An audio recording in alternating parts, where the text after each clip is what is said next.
Have you driven 141 miles an hour recently? Hopefully not. None of us need to be anywhere that quickly. Welcome to the Voice of College Football. Welcome to our SEC show, officially the SEC live show that we deliver each and every Tuesday at noon Eastern time. I'm excited to be here. This is about the time I start to regardless of what time I get up, even if it's at 8 o'clock in the morning, it's typically not quite that early. I'm around the 9 a.m. hour, especially considering when I go to bed typically. But 9 a.m. is typically a good time to get up for me. Still kind of working through things mentally and emotionally, physically, not so much emotionally. I think I'm pretty pretty stable throughout the day there. But there we go. See, mentally not always working through all that throughout the morning. So it is officially the afternoon. Therefore, it is officially time for me to wake up, be here, and be ready to take your comments and questions. We have left the link in the live chat. Please join us here at the Voice of College Football. We have left that link for a number of our media contacts as well on Twitter. So hopefully some of them will stop by to talk SEC football with us and whatever's on their mind, whatever's on your mind. So if you have joined any of our call-in shows in the past, you know what the deal is, that I come with an amount of information, of course, and insight, and will continue to talk and talk and talk and talk. However, this works the best when you give me a call because you ultimately produce the show, all of you out there. But we'll talk some SEC football, and I will start out with the unfortunate story here that has caused a suspension in Alabama camp, and the Crimson Tide just went to camp this week.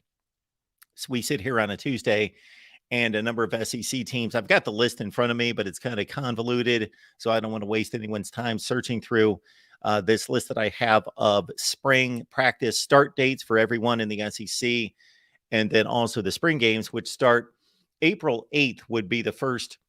Okay, Mizzou, I forgot about you. I'm sorry. Mizzou actually had their spring game last Saturday, March 18th. Mizzou's special. Mizzou's different. Some people don't even consider them a full member of the SEC. Of course they are. They are technically a full member of the SEC, but they're kind of hanging out there on the northwest corner, and it's sometimes easy to forget about the Missouri Tigers, but they've got a 5-quarterback competition that we discussed last week. To some degree, 5 quarterbacks in camp could win the job for Mizzou, but they had their spring game this past Saturday. A couple of those quarterbacks could not participate, but of course, Brady Cook, and this is a 5-quarterback competition without needing a new quarterback, meaning their incumbent, Brady Cook, 14 touchdowns, 7 picks last year, is back, but he has not secured the job. But take Mizzou out of the mix.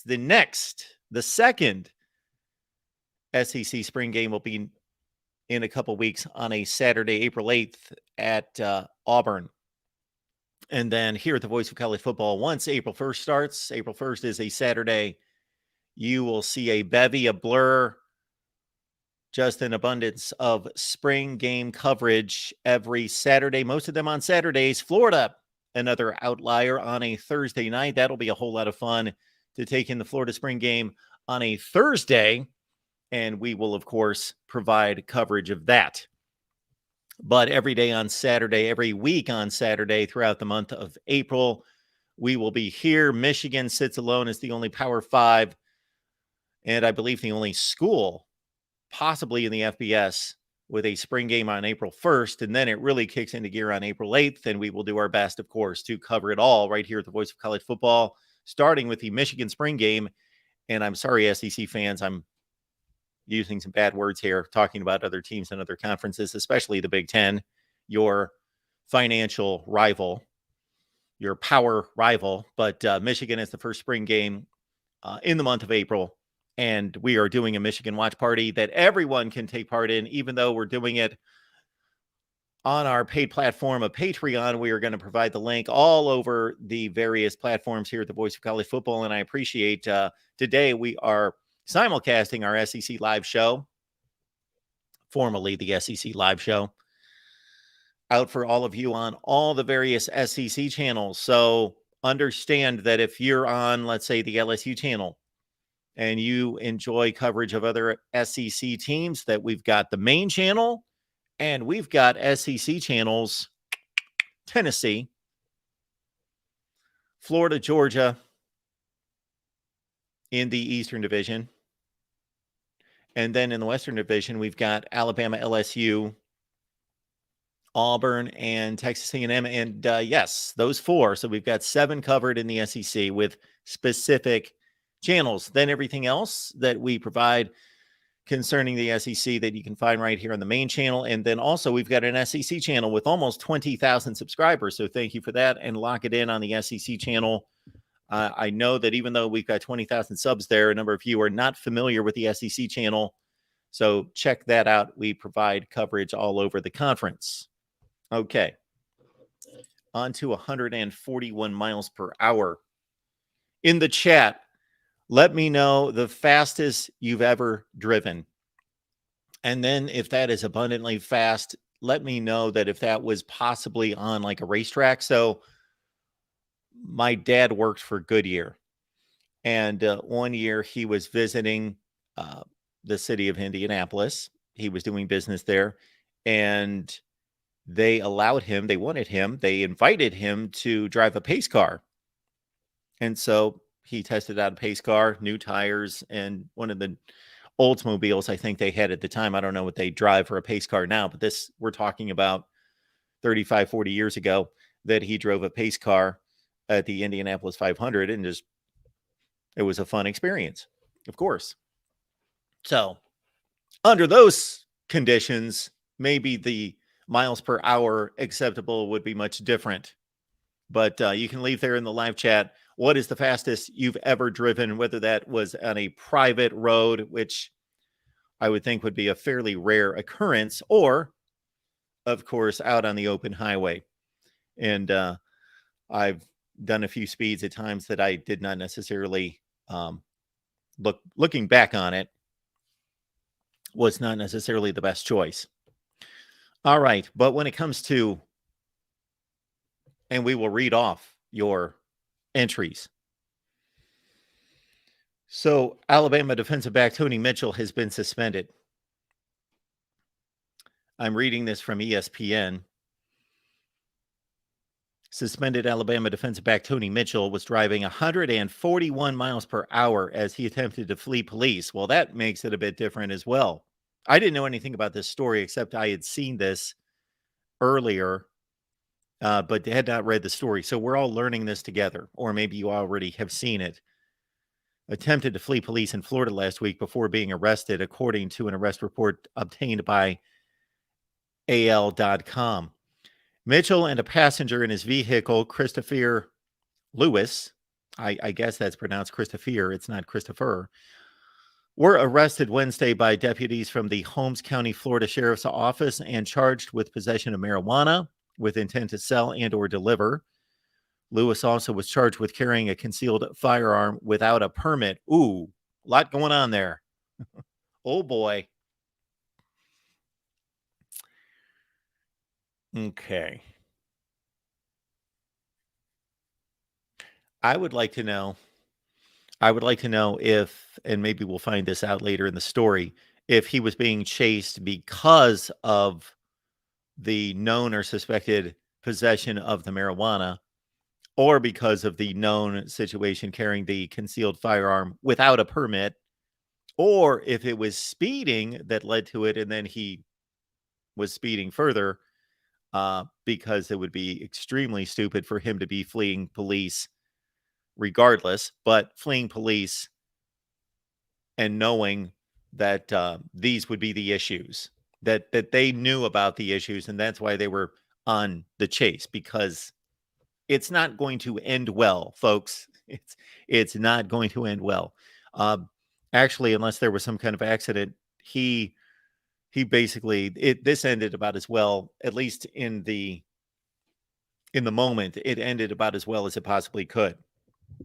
At least he didn't hit someone, another car, or a tree, or a telephone pole. Alabama coach Nick Saban said Monday that Mitchell was suspended from the team and all team activities until we gather more information about the situation and what his legal circumstance is. Well, based on what we just read, it's pretty serious. I don't know if he would be playing football for me for at least a year. According to the arrest report, which was published by AL.com after Saban's announcement Monday night, deputies recovered 226 grams of marijuana, just under 8 ounces, and more than $7,000 in cash from the vehicle. That's kind of my low bar on how much money I would like to carry with me. I'm usually well above into the 5 digits, but $7,000 cash, pretty routine for me to be carrying in my vehicle with me. So no, nothing really to be suspicious about there. Police initially pursued Mitchell after observing him driving 78 miles per hour in a 55 mile per hour zone.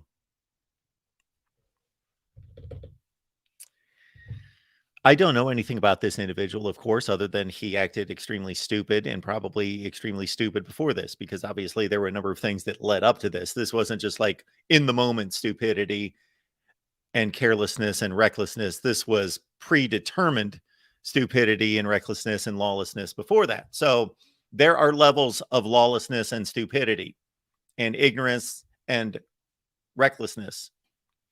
He probably wasn't raised very well, probably. Because any one of those things are stupid. The marijuana, the intent to sell or deliver, the reckless driving, of course, maybe at the top of the list. And then I am all for the Second Amendment. So let me clarify that. However, of course, you have to abide by the law. So a lot of things stacked on top of one another here. My goodness. And then, but then there are, and we all know this from reading these type of accounts a number of times, and then things that are even more serious, although this is pretty serious. There's a lot going on here, that criminals are typically morons. They're typically stupid in addition to it. Now, I'm not talking about necessarily their intelligence. They may be more intelligent than I am, but I'm talking about in regards to their wisdom. So obviously being a criminal typically shows that you have no wisdom to begin with. Therefore, you're not going to use any wisdom in trying to protect your crimes.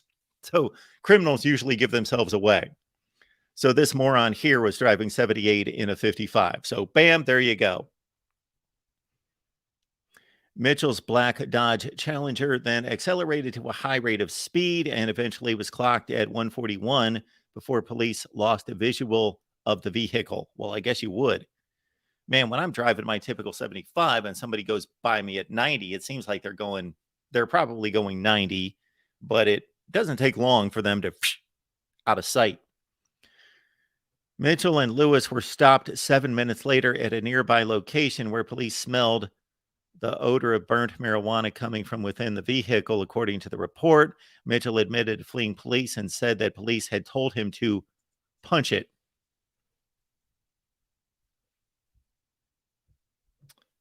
All right. Police noted in the report that Mitchell's eyes were red and glazy, and that he appeared to have a slow and or delayed response answering questions. This all coming from the ESPN article that I'm reading. And if you want to talk football, of course, you can call the show. We've left the link in the chat. Police also recovered a loaded firearm, a Springfield 9mm from the vehicle, according to the report. Mitchell, who had a concealed weapons permit, and Lewis, who did not have a permit, both denied possession of the marijuana and the firearm. This is also leading me to the point of remembering why I didn't like covering news. And when I was a sports director, also did not like covering the news side of sports. I got into sports for a reason, not to be following police reports, but I had to do that from time to time. Mitchell, a freshman, is a former 4-star prospect and ESPN 100 player. The Crimson Tide opened their spring practice Monday Everybody's got an opportunity to make choices and decisions. Saban said there's no such thing to being in the wrong place at the wrong time. Well, I agree with his sentiment there. There is such a thing as being in the wrong place at the wrong time. There are honest people with good intentions who just happen to be in the wrong place at the wrong time. But I get his point. Most of the time, it's fully on the individual. You've got to be responsible for who you're with, who you're around, and what you do, who you associate yourself with, and the situations that you put yourself in. I would actually state that the passenger in the vehicle, that the other person in the vehicle may want to consider those things as well. It is what it is, but there is cause and effect when you make choices and decisions that put you in bad situations. And there's a lot of them there. That goes well beyond what we've read recently and what has been reported and substantiated, confirmed with the Georgia players situation. There have been a total of 5 of them. I believe that's the number, 5 of them that have been drag racing. Okay, this is totally added on to in addition to that. Okay. Good news to start the day. We also understand that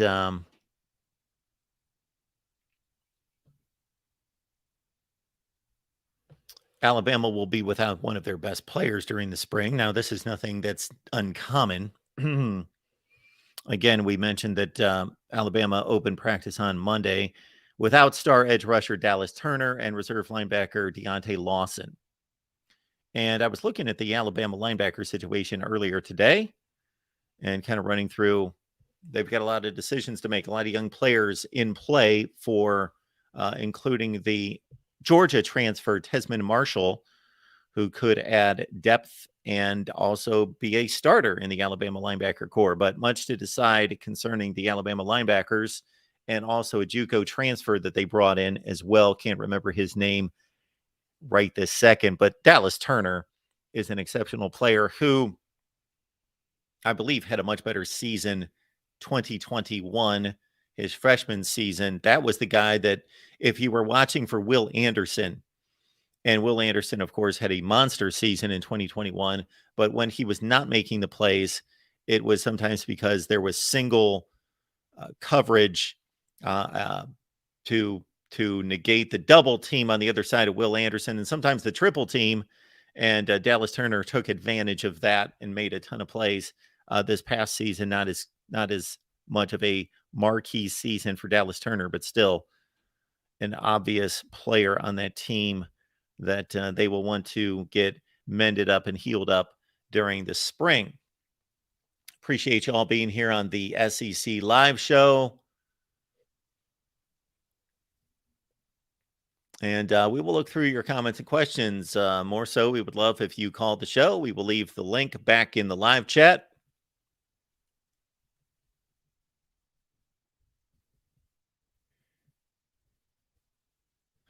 Maybe watching on the main channel. We are also simulcasting on the Alabama, LSU, Florida, Georgia, SEC channels as well, also Texas A&M. So if any of those intrigue you, or you are a fan or interested in any of those teams, and also if you enjoy what we do here at the Voice of College Football and you support what we do, also keep in mind that we've got a number of channels that are under 1,000 subs. And if you know anything about YouTube, you know that they take you seriously once you hit 1,000, push your videos into traffic, and help you grow the channel. So we would like to get all of our channels up to 1,000 subs, particularly those ones that are close, including Texas A&M, South Carolina, within range to a certain extent. So South Carolina, Texas A&M, we would like to get to 1,000, and others, West Virginia. Again, whether you're a West Virginia fan or not, if you support what we do here at the Voice of College Football, please subscribe to the West Virginia channel. We would like to get that to 1,000. Georgia is awfully close to 1,000, around 850.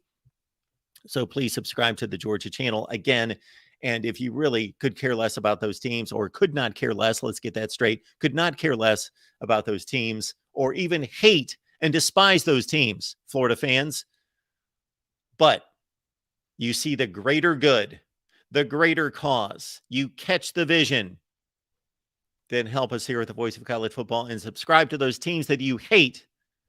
And then once we get past 1,000 and we're safely above 1,000 subscribers, then unsubscribe and do it with complete anger and detest and say good riddance.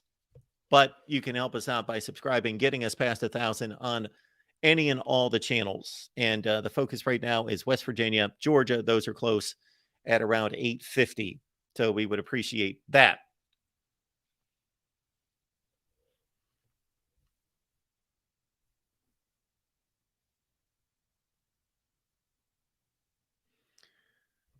Felipe says, I never want to hear a coach say, we turn kids into a man. That always got me. Coaches are there to coach a football team. There's coaches who genuinely care about players, but Saban and Smart. Okay. Well, Felipe, I would say that we acknowledge your opinion. There is nothing about Kirby Smart or Nick Saban. There are things that they've said and done that would lead me to believe that they care about their players, but I would not vouch for them. I'm not involved in all of their decisions. I believe they got into football coaching because they love football.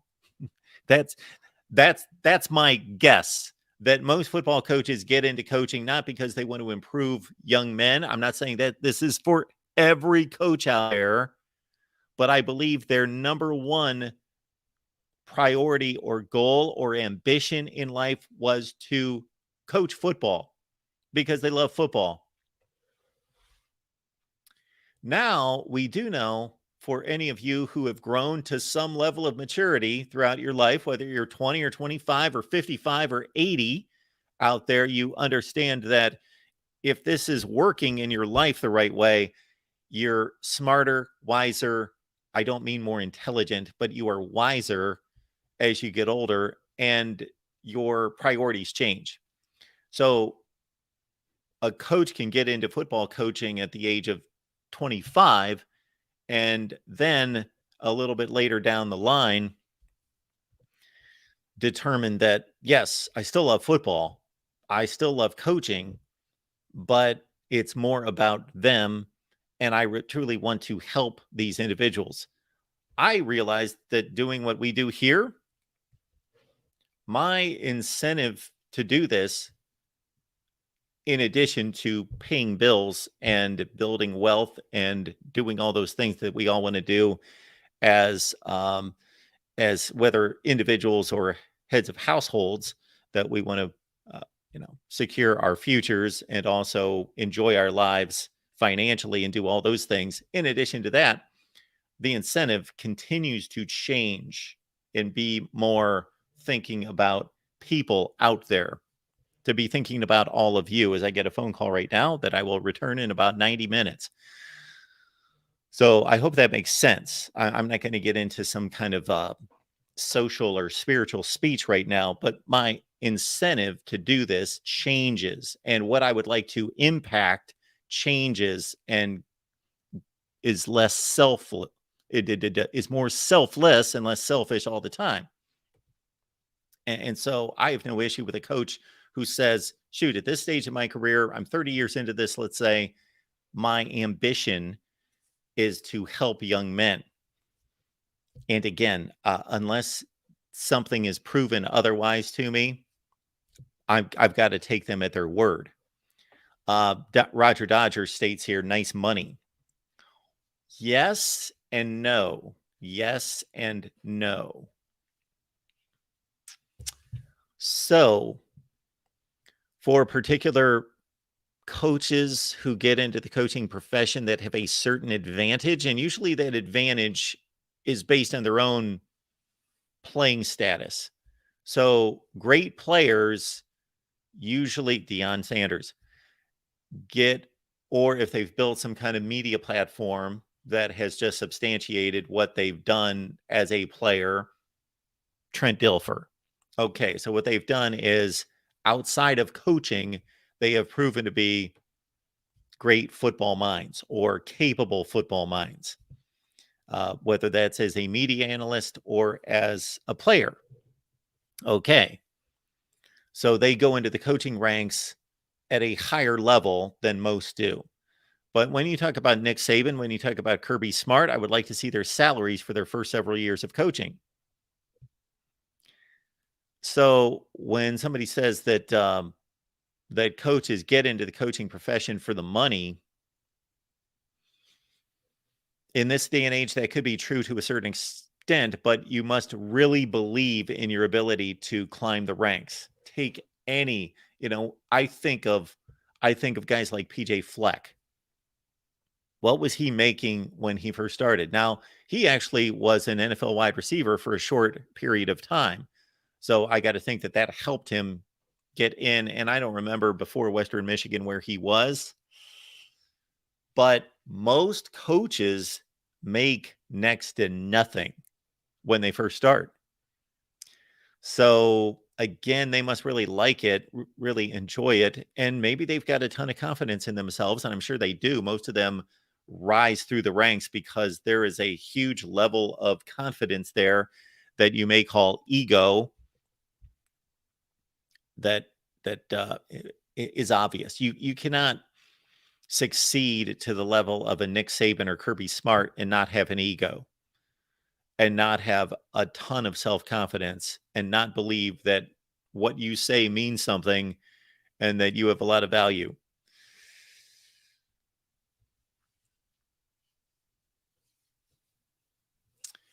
All right. Did not think we would go in the direction of evaluating coaching incentives, but yeah, I would love to know. I would like to see a salary progression for every major college football coach because most of them made like next to nothing when they started. And for some of them, the climb is slow, and for some of them, the climb is accelerated. Dan Beast Media chimes in. Our buddy Randy, thank you for the information here. We got Kirby Smart earned $8,000 in his first year coaching at Valdosta State. Now, let's understand that $8,000 when Kirby Smart earned it was not a lot of money, but it was more than it is certainly right now. I like to do that from time to time. I like to compare what salaries or whatever the category, just the price of something, the value of something, let's say in 1980 versus now.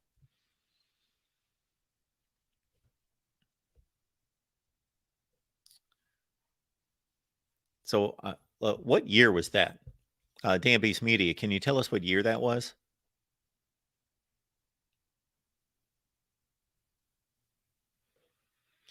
Because my first full-time job, I had a job through high school and college, but my first full-time job, I made $12,000 a year.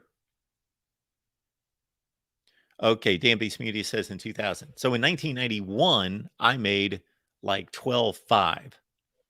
So let's go to the what is that called? It's the inflation calculator. So in the year 2000, where is this? Okay. $8,000 in the year 2000. This only goes to 2022, but I think we get the point. It should be very close. So he was making $14,000 a year. If this were today, that would be $14,000. 13,986. Now that's a inflation calculator dealing with products. I think it would be about the same. I've got to think it's dealing with inflation, so that should be. I'm curious to see. With a little overtime. Well, let's not do overtime. I think I made 12.8 in 1991. So that's only $28,000. So $28,000 is not. I don't believe it's enough money to live on in the year 2022, 23. But yeah. All right. Other news is I was going through notes from the SEC. There's a number of things out there. Again, Alabama at practice, Georgia at practice, LSU. There were a few things worth noting here. The LSU defensive backfield is going to be key to them winning the West. Absolutely going to be key to them winning the West. They lost pretty much everyone out of the secondary who was starting.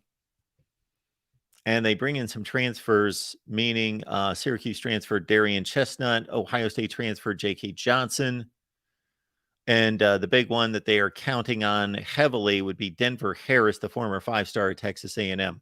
So LSU, a lot of people have high hopes for LSU, but I do think that they've got some things to work out. Their defense was better last year, probably as good as they were down the stretch of 2019. It wasn't a dominant defense that they put on the field in 2019 and winning a national championship, but they were pretty darn good down the stretch. They got better and better as the season went on.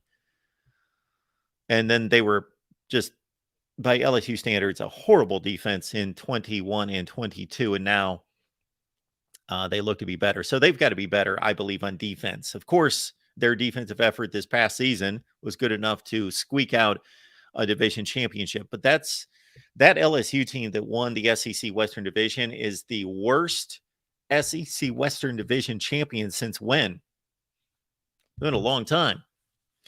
Now, when I was down covering the SEC firsthand, up close on the sidelines, in the press box, in the news conferences, all that, because I make that distinction because I consider myself covering the SEC right now.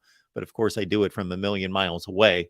But doing it firsthand in the late 1990s into 2000, that it's strange to think back because the division wasn't that strong then. Alabama popped up with some good teams, 1996, 1999. There were some marginal teams like Mississippi State in 98 that won the SEC West. They almost won it in 99. Arkansas was pretty good under Houston Nutt. They had a really good 1998 season. LSU was down that entire time. They were struggling to get to bowl games. Auburn, during the time that I was there in the mid to late 90s, they were good. They weren't exceptional. They went to the SEC title game in 97.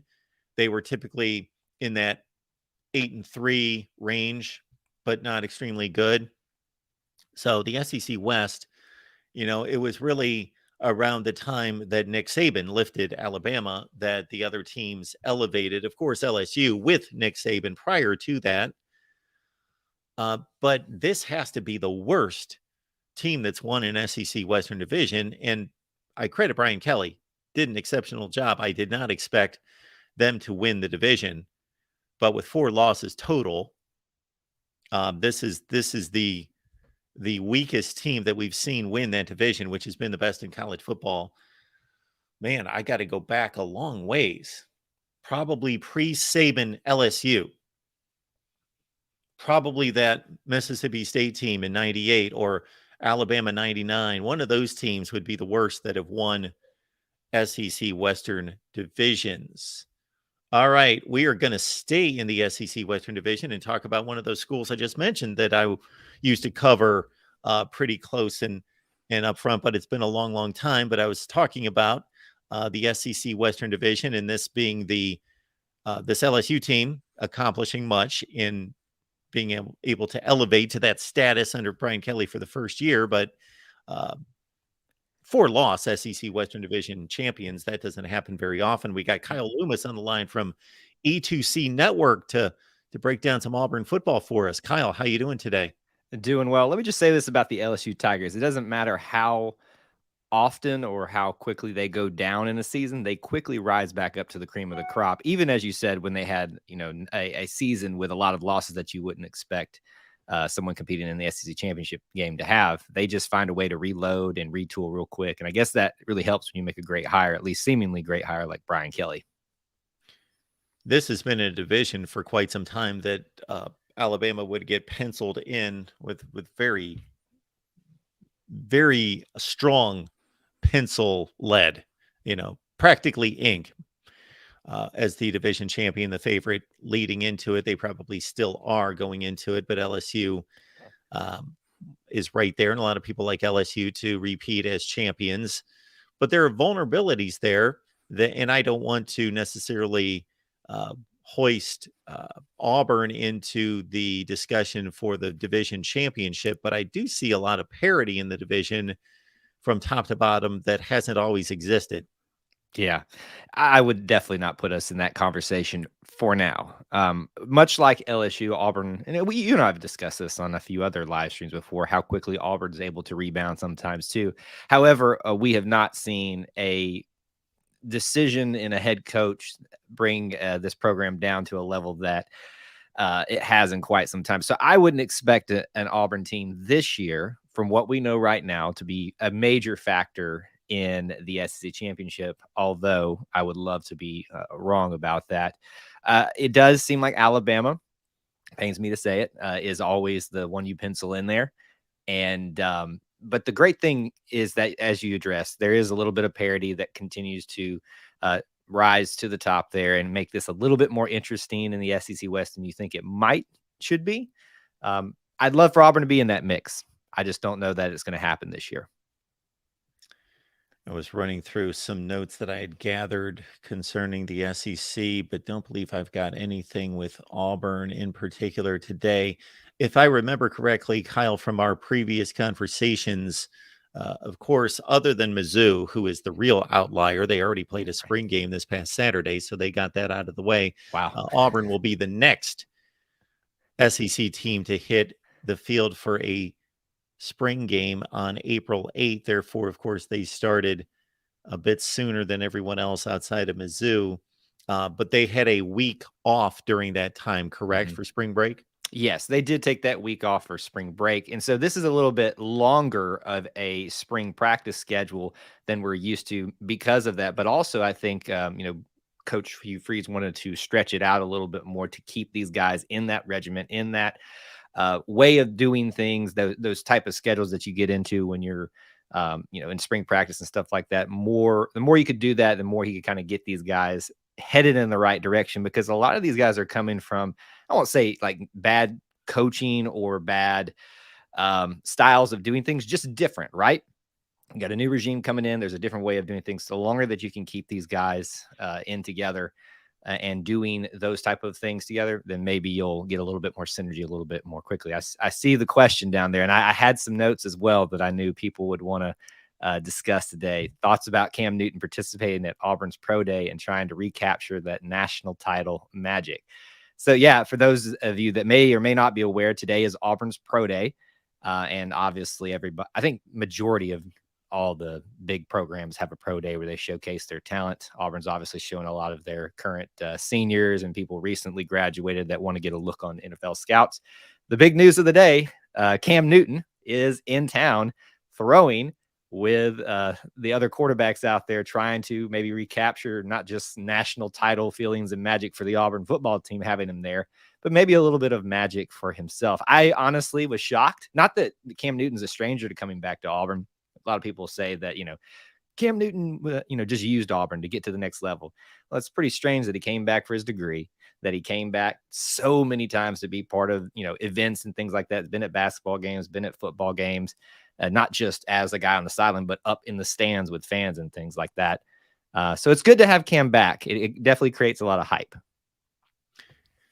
I didn't know anything about that until last night, and boom, on social media, boom, right in my face. Cam Newton posting a video where he's tossing the ball around the indoor practice facility, and yes, talking about more focused on, and it's completely understandable. Hey, he draws attention to the Auburn Pro Day. He does a lot of good things, well, that Kyle outlined, but if this is isolated in and of itself, this is still a good thing to draw attention to the Auburn football program, then it obviously serves him as well. He wants to showcase his skills for the NFL and get back into the league. He did not play last season for the first time during his NFL career, and he wants to get back on the field and believes that he is one of the top 32 to play the sport, the position on this planet, and stated as such and said, I want to show myself and my skills. So that's what I'm going to do. Yeah, I think if you just look at what we know about Cam, then you can make that argument that there's no way there are 32 quarterbacks in the NFL better than him. But at least he would be 32nd, right? Somewhere in that mix, just based on his resume, what we know about him. What we don't know is how he's kept in shape, how he's stayed up to date on what he needs to skill wise to be able to make that a true statement. We'll find out a little bit of that today, I'm sure. My hope is that Cam can kind of have a little bit of a final rejuvenation of his NFL career, because he is really Auburn's big NFL quarterback prospect that we had to kind of point to and show people, hey, you can come to Auburn, play quarterback, and have success at the NFL. I mean, he was a NFL Rookie of the Year, NFL MVP, made it to the Super Bowl. Didn't have a great Super Bowl, but that's besides the point. So yes, for himself, this is obviously a great thing, and I'm hoping the best for him. But as you said, for kind of putting the focus back on Auburn football currently, new recruiting, a new facility, it's going to help recruiting in itself. But when you've got these stars coming back to participate in things like this, it attracts a little bit more attention. And my understanding is there's a few high profile and just other recruits kind of coming in and out this week that, that's kind of piquing their interest a little bit, to say, wow, we knew Cam Newton was part of this program, but he's still back here. He's still hanging out with them. He's still, invested in what it means to be part of the Auburn family. So it definitely brings up good feelings. And I love seeing whenever Cam can come back on campus.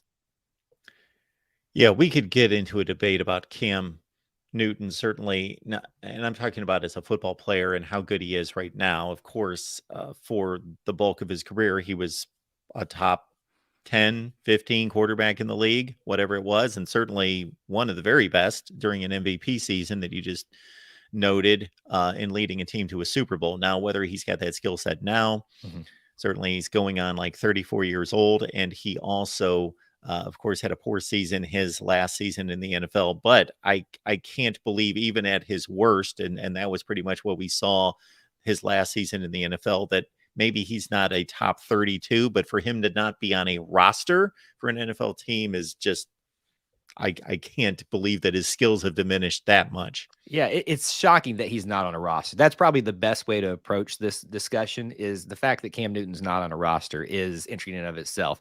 I think Cam has definitely, I don't know how to walk around this, but he's definitely changed the way he promotes himself and his style of himself over the years. And, maybe there's a little bit of, I don't want to say arrogance, but, overconfidence sometimes that comes with that. Maybe that plays against him a little bit. I don't know. There's got to be a reason why people don't, or at least this last season, didn't necessarily want him on the roster. But I hope the time off has definitely kind of refocused him and allowed enough of these I could call them programs, but teams in the NFL to take a little extra look and say, you know what, whether he starts or not, this guy's a talent. And if quarterbacks get as injured as much as they do in the NFL, why not put him on there? His time may be done in the NFL in terms of what we knew him as, but I still think he's got a little bit of juice left in there to make something special happen for a good ending to what is NFL career for Cam Newton. Folks, as is the case across college football for a ton of programs, the quarterback battle and quarterback situation is front and center for Auburn. We've discussed this with Kyle a number of times and will in the future. I don't know that we can add much to our last few conversations, so we'll hit up Kyle on this one in future weeks, especially as we get into the transfer portal season and what may turn out to be Auburn's starting quarterback that is not even on campus right now. We shall see. I did want to hit you up, Kyle, on the running back situation before we let you go. Tank Bigsby, of course, moves on. And we've discussed his abilities and them not being fully realized because of offensive line issues. But Jarquez Hunter's a guy that I've seen play a ton of times. He's been integral to the offense. So he's in the mix. Of course, he had a nice season, 675, 7 touchdowns. Damari Alston also as well, and a USF transfer in Brian Batty. Yeah. The room for running backs is going to be surprisingly exciting. You would think with the loss of Tank Bigsby that all the excitement would be sucked out of the room, because that man is just an absolute beast. And you're going to see that today, I think, at Auburn's Pro Day. Just a pure athlete. I hate to make this comparison, but maybe it's somewhat accurate. Feels a little bit like Derrick Henry maybe in the NFL right now in terms of body type and ability to just run people over, and probably with a little bit extra speed, that being for Tank Bigsby. Um, I think you're going to see a big hole left when he's gone. But I also think there's a lot of excitement there to be had, whether it's Jarquez Hunter, Demario Alston. There's something about this kid when I watch him run that just excites me. Just a little ball of fury, kind of, I guess, a little bit like Sean Shivers. If people remember that guy, he's famous for knocking the helmet off of the Alabama defensive back in that Iron Bowl, most recent Iron Bowl win.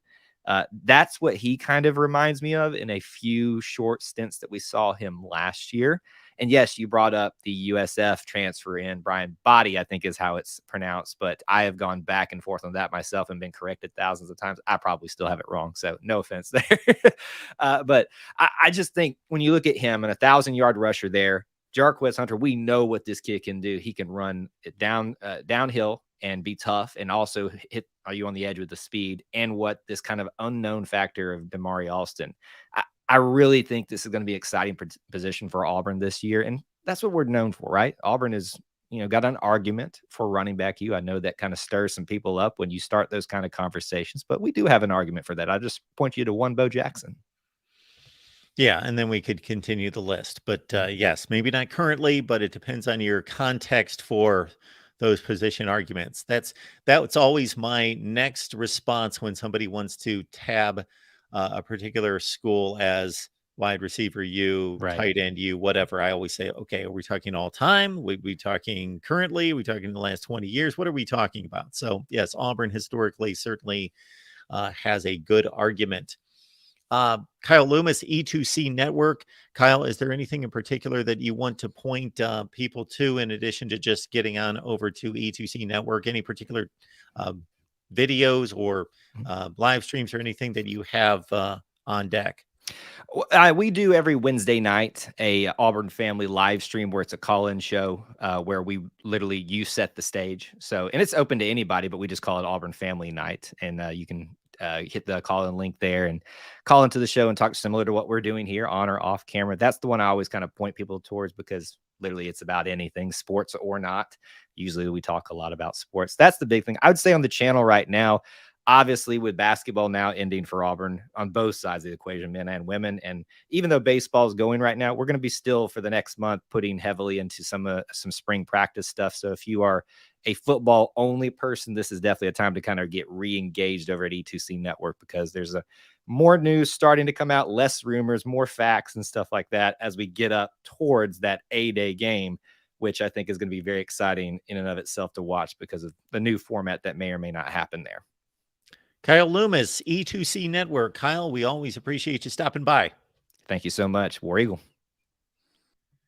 All right. We will keep it rolling here at the Voice of College Football. We've got, Kevin McGuffey's here. Look at this. Hey, Kevin. Hey, Mark. How you doing today? Good to be back on with you.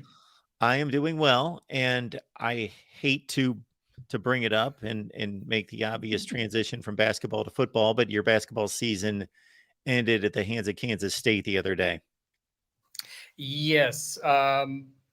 It's not, I hate to say it, it's not totally surprising, because Kansas State was a kind of school that gave Kentucky fits this year. The 4-guard offense, quick guards. At the end of the game, they made their shots. Kentucky didn't, and it's another sad end here here in Lexington for basketball. But we'll move on to football. And like I said, Calipari has the number 1 recruiting class coming in next year. When that has happened, he's done some pretty good things. I think Kentucky needs an Elite 8 Final Four kind of run next year, because the vultures are circling a little bit, especially if you get on the message boards, and where of course we know everyone is totally rational and all of that. But yeah, it was a disappointing season, or disappointing finish. But I can't say that I was surprised that Kansas State beat them. Kevin McGuffey's here from Last Word on College Football. Head on over to Last Word. Check out the latest on college football and your favorite team. So we know that Kentucky is the one the one outlier. They don't want to play a spring game. They're not going to play a spring game, so no spring game for Right. Kentucky Blue. But of course, they're still hard at work, just like everybody else. Right. Have we gathered anything from Kentucky's workouts? Yeah, just to go back on your point, the reason Kentucky's not having a game this year is because they're installing a new field, new turf at Kroger Field. So they're doing that. So what they're going to do on April 1st, they're going to have kind of an open practice / fan day where at least people can come and watch the team practice, meet the players, that kind of thing. So they at least are going to have that. But yes, no, there's no spring game again this year for the third time in 4 years. Obviously, the other two were due to COVID, but that's that's where we are with that. And as far as practice, they actually last week was Kentucky spring break, so they had kind of a week off, and they just got back to the practice field today, and so and some of the media was allowed to check things out, and of course we're all unlike the previous at Auburn, Kentucky. A quarterback is one place where there's not really a question mark right now. It's pretty much Devin Leary. So by all accounts, he seems healthy, recovered from that torn pectoral muscle from last year. He's just getting used to the Liam Cohen offense, getting used to running a pro style offense, and getting used to taking snaps under center. Because if you go back and watch, the games at North Carolina State, they didn't do that a whole lot. So that's been an adjustment. But like I said, by all accounts, things are progressing quite well so far.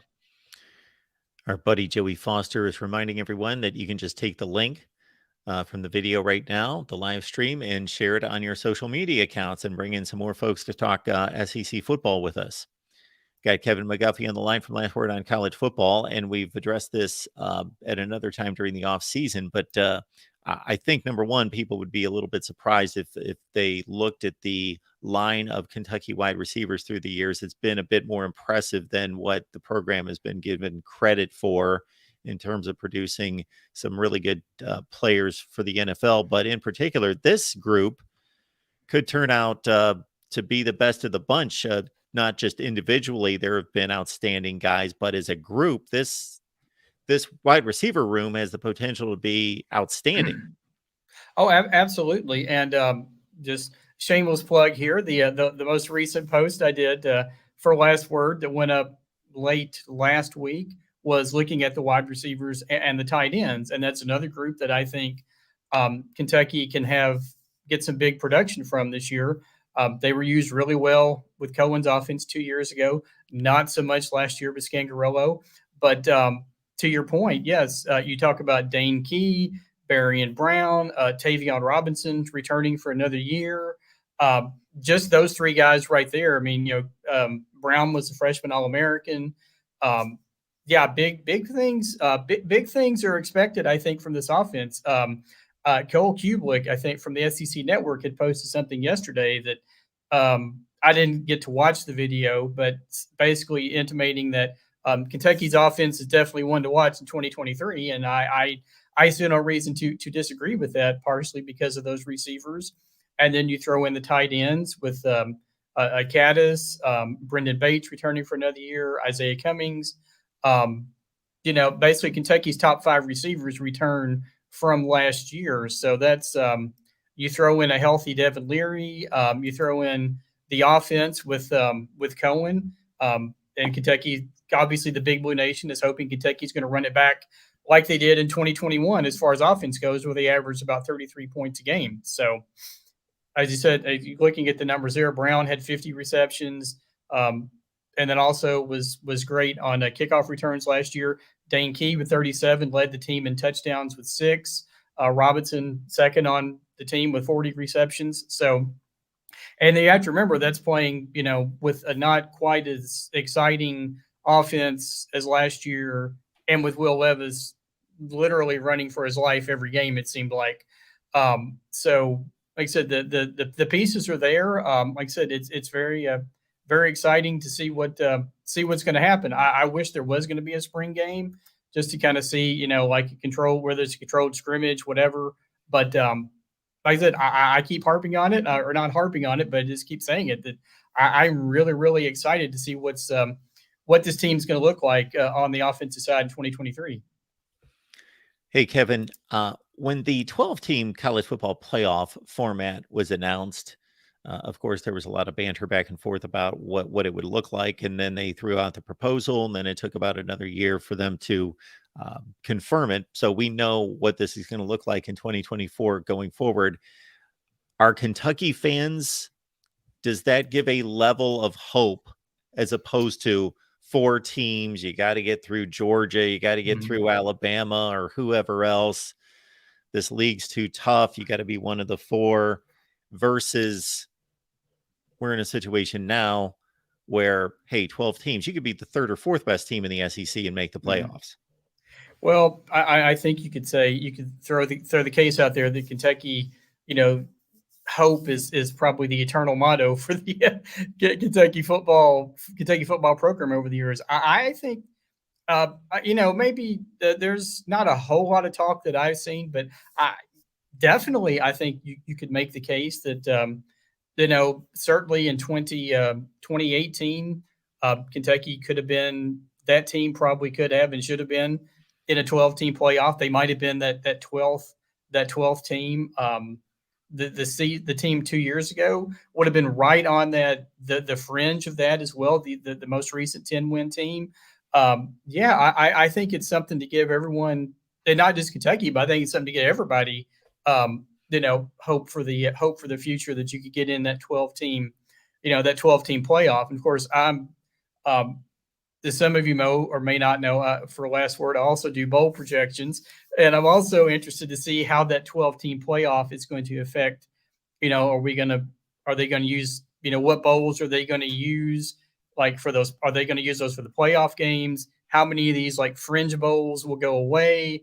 Kind of something like that. But yes, I think, like I said, for Kentucky and just about anybody, I think that 12-team playoff gives a definite glimmer of hope that you're not just trying to get that top 4. You just assume it's going to be like, Georgia, Alabama, Ohio State, and then like a Clemson or, somebody else like a USC, somebody who busts up, 1 year and has a really incredible year. And, now there's 8 other slots, so, Stoops' motto has always been, why not Kentucky? So, just throw that in right now. Why not Kentucky? Why not the playoffs? But like I said, we'll see what happens when that takes part next year. There's a pretty incredible stat that if you take after the first year of the playoff, and then of course TCU, they broke this string last year as they won a game in the playoff, but for those 8 seasons in between, 8 years, you're talking 32 playoff teams. And obviously we know they're not 32 different playoff teams. There's about 6 of them, Right. but there was a year of a string of 8 years there where the SEC, Clemson, and Ohio State won every playoff game, and none of them lost to anyone except for each other. Yeah, and that's pretty. That's pretty nuts and pretty incredible stat, and just kind of shows that you have those 4 or 5 schools that have just been the top echelon, and then everyone else is trying to fight up that ladder. As you said, TCU got in, this year with the incredible season they had. USC was probably right there until they, could beat, basically couldn't beat Utah last year. And, of course, then they had that epic game with Tulane. But yeah, it's pretty incredible that, like you said, those few schools have just dominated the playoff and everything since it's been going on. Have you put the bowl projections together yet? No, Okay. I have thought about it. I thought about doing one. What I might do is wait till after the May, like the second transfer portal, after the secondary one, and then kind of see where all the rosters, play out. And then I'm definitely going to do one like at some point later this summer, maybe like May, June, and then I'll do one before the season, and we'll, keep rolling after that. But, I was going to say, you just put Georgia, Alabama, Ohio State, and, pick your fourth team. There's your playoff. There's your good place to start, whether it's Clemson, whether it's USC, whether it's, somebody like a TCU that jumps up that nobody's expecting. LSU could be a dark horse this year. Texas. Something like that. Yeah, or Texas, exactly. Or in Oklahoma, who knows? Yeah, no, I haven't. I've thought about it, but no, I haven't. I haven't tried to tackle that mountain yet. But that'll probably be like sometime late May, maybe early June. I definitely plan on putting something out. Just just for funds. This is just speculation, obviously. Which of course is what projections are. You're just speculating, but yeah, it's a lot of fun, and I've gotten some some good feedback about it. Some people are like, well, why did you put my team here? Why did you put they'll never go to that bowl. I'm like, well, it's just it's just one person's opinion. So Well, Kevin, I have fun with this one because let's consider that TCU made the college football playoff and they were 5-7 the year before. right. What 5-7 team? I'm not saying that this is going to happen, could happen, but it happened once. And actually, if you go just prior to the college football playoff, Auburn went from 3-9 to the BCS championship game in 2013. They had Right. an even more ridiculous climb from one season to another. So, I kind of like to play that game in terms of who could be the next TCU. Right. Texas trying to- A&M, I Miami both went 5-7 last year. I think, like I said, I believe A&M is going to have a much better season. I'm trying to find the standings from last year just so I could go through real quick and Well, the three and that look. come to mind for me, Texas A&M and Miami both went 5-7. Michigan State went 5-7 last year. They would be the most capable Right. that I can come up with. Right. Yeah. If you don't want to go strictly by 5-7 being the standard, just somebody who was down. Oklahoma, of course, was only 6-6 last year. Right. And of course, Miami started off so well last year and then just, faded at the end. I think they're probably due for a bounce back season. I think, like I said, I think Texas A&M, I think at this point they've got to do, I think they need a big year this year, or, there's probably going to be some interesting times down there in College Station. But, another team that I'm just going to throw out there, not as maybe a playoff team, but Colorado, with Dion and all the players that they brought in, that he brought with them, and all the transfers that he's brought in. I think that's a team that, maybe not this year, but maybe next year. I definitely think they're making a bowl game this year. I don't remember how long it's been since they've been to a bowl, but I definitely am going to have them in a game. I think they're a team that could make some noise this year too. So, but we still got 6 months before it gets going. So there's plenty of time. But like I said, those are three. I think Miami. I think Texas A&M. Michigan State. I always have the urge now. I want to put Michigan State in a bowl game with Kentucky because for years we tried to match Iowa and Kentucky, and now we've seen that, and I hope we never see it again. After the Music City Bowl this year, Michigan State and Kentucky have kind of had this little what's the word? Kind of a rivalry that's not a rivalry, passive aggressive, kind of thing. Last year, 2 years ago, Mel Tucker left him off his top 25 ballot, at the end of the season. They've had a number of recruiting battles. Kentucky's won a lot of them. They tried to get Vince Marrow last year, made a huge offer to Coach Marrow. He decided to stay here. I think it would be awesome to try to match them up. And I'm just going to tell you, probably my first bowl projection, I'm probably going to figure out what game, and I'm going to put them together, and we'll see what happens after that. So I'm telling you that now. When you see it in like early June, you're going to see Kentucky and Michigan State playing in, I don't know, one of the Florida bowls, maybe. Well, maybe it's not the Outback Bowl anymore. I can't, Tampa Bay, whatever it's called now, but that's the one Florida game Kentucky hasn't played in the last 5 years. So let's get to Tampa this year. I think it was the ReliaQuest Bowl last year, I believe. Yeah, that sounds right, because it's it's so there's so much. I'm much more comfortable with the Outback Bowl. yes, I wish they would just stay yeah, that. one of my favorite memories ever was Yeah. in 99 when Kentucky with Tim Couch went to the Outback Bowl, and we got to go at the TV station. A shameless plug behind me here. I'm in a different room than I usually would be when I talk to you. We got to go and we spent a week in Tampa doing our news and all this stuff, and we got media passes for the bowl, and it was like the greatest.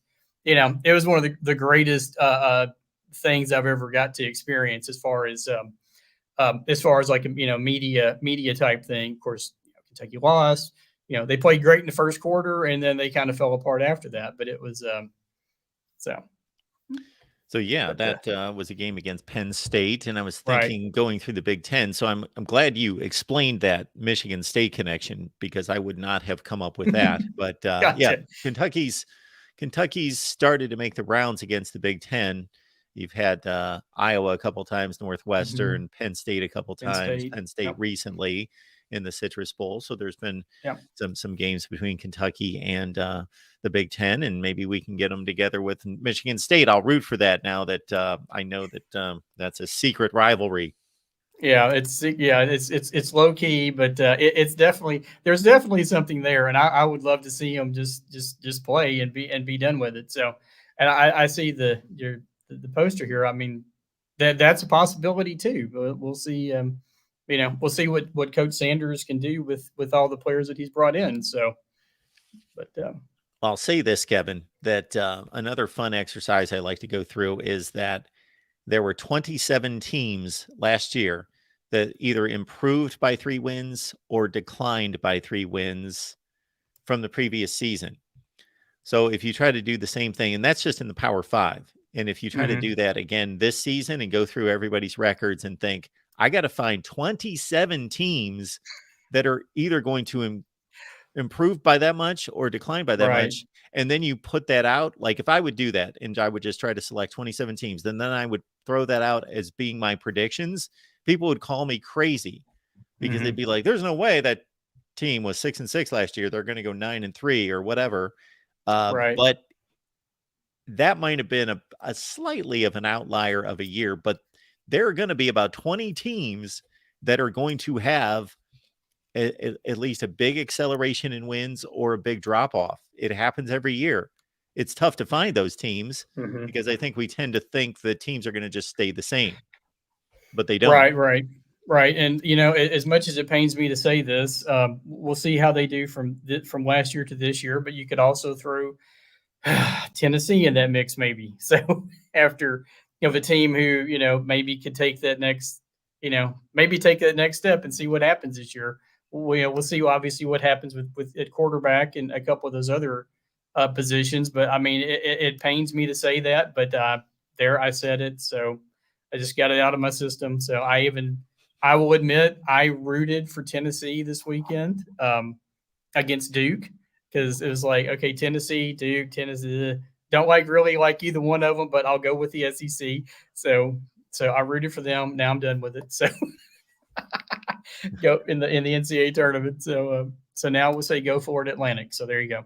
Yeah, sometimes it's the lesser of two evils that Right. you have to go with during these situations once your team gets knocked out. Yeah. Right. So Kevin McGuffey, last word on college football. Hey, Kevin, we appreciate you stopping by. Was there anything Yes, else sir. you wanted to hit on?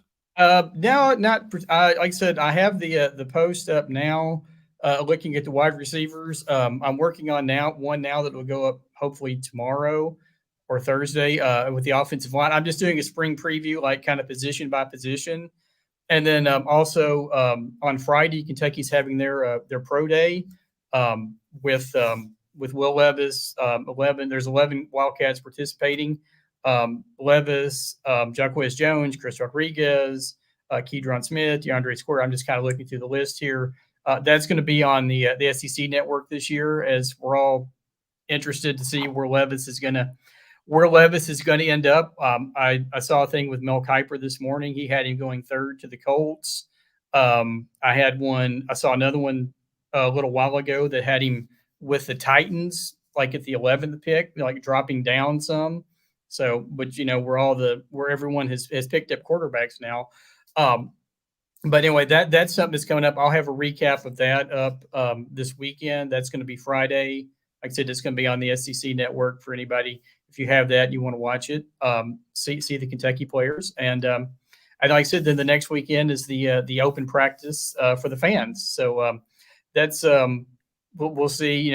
Everybody will get their chance to kind of see Levis, see that offense, see those wide receivers you were talking about.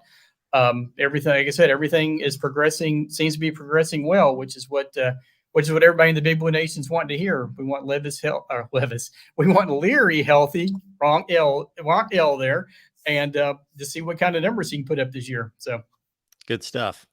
All right, Kevin, appreciate you stopping by as always, sir. Good to see you. Yes, sir. Thank you very much for having me on, and look forward to doing this again next week. So we'll talk to you later. Thanks, Kevin. Kevin McGuffey, last word on college football. Check out his work right there covering the Wildcats and the fine folks there at Last Word who have been so good to us through the years. So check out Last Word on college football. I want to remind everyone that we posted a live stream yesterday that dealt with a lot of upgrades here on the channel throughout the network. So please check it out. The core of it is basically that we've started YouTube memberships here on the main channel. So please check out those various levels of YouTube memberships and let me know if you've got any questions. Let's take a call. We got Dan Beast Media here to talk some college football. What's going on, man? Yeah, I was going to see where you were going to take it there. If you were going to say Georgia football or college football or whatever it was. Leave it up to you. Well, the good news is we've got plenty to discuss. That's for sure. Just to follow up on your previous guest there, talking Kentucky.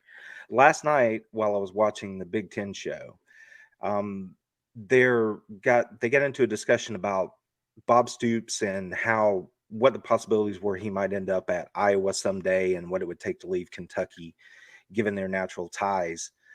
And Erica, who is a friend of the show who calls in all the time, big Iowa fan, she was just asking a lot of questions about it. And I wasn't able to join the conversation, but I was monitoring the conversation. And if Erica catches this on a replay or something, I just wanted to point out that Stoops, first off, I don't know why he would leave Kentucky. I think Kentucky, he's already very well paid.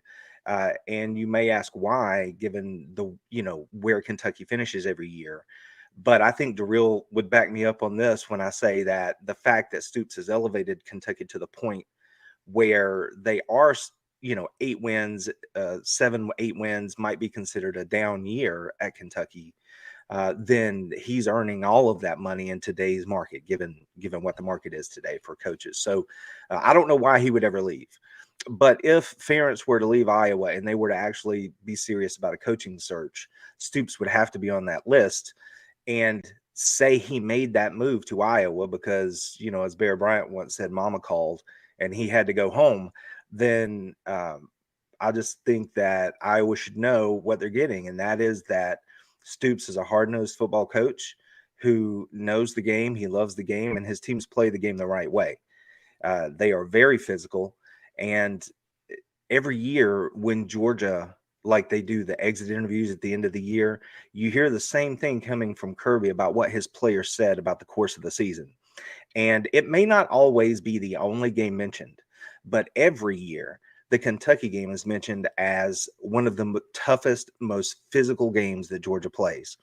So I can't say it any better than the players say it. And you don't get that kind of toughness unless you have a coach that believes in it, practices it, and instills it in his players. So in this fantasy world of, some fantasy future, if Stoops were to go to Iowa, they would be fortunate to have him because that means they're getting a good coach who would instill the kind of toughness necessary that would play well in the Big Ten. And they would be at least as good as they've been over the last decade or better. And I honestly think he would absolutely have them. Well, I know they're going to lose divisions, but he would have them competing or in the conversation for making an appearance, in a championship game. Now, could they do it every year at Iowa? I don't know enough about the ins and outs of Iowa to to say that, but they could certainly cycle up every 2 or 3 years and be competitive. So that's just an aside. So a little Kentucky, Iowa flavor there from the national landscape, in my perspective. Well, I don't know. Do you have any just to thoughts on that? respond to Am I that, off base? yeah, just to respond to that, I would say that I don't think there's any question historically, and I'm talking about recent history, last 20 to 50 years, not going back 100 years, that there's no question that Iowa's been a much better football brand and football program than Kentucky. But if we're talking about currently, if we're talking about the last 5 to 10 years, then they're definitely on par. I don't think anyone can definitively say that one is better than the other. If anything, maybe Iowa's a little bit better, but it's extremely close. And that's all because of Mark Stoops. Like you mentioned, you can't just look at Mark Stoops' record and see if he's doing a good job at Kentucky. You have to understand what Kentucky football has been, aside from a couple of years with Hal Mumme and Tim Couch. What Kentucky football has been going back to the mid to late 70s has been basically awful. And what Mark Stoops inherited was Vanderbilt. It's basically what he inherited.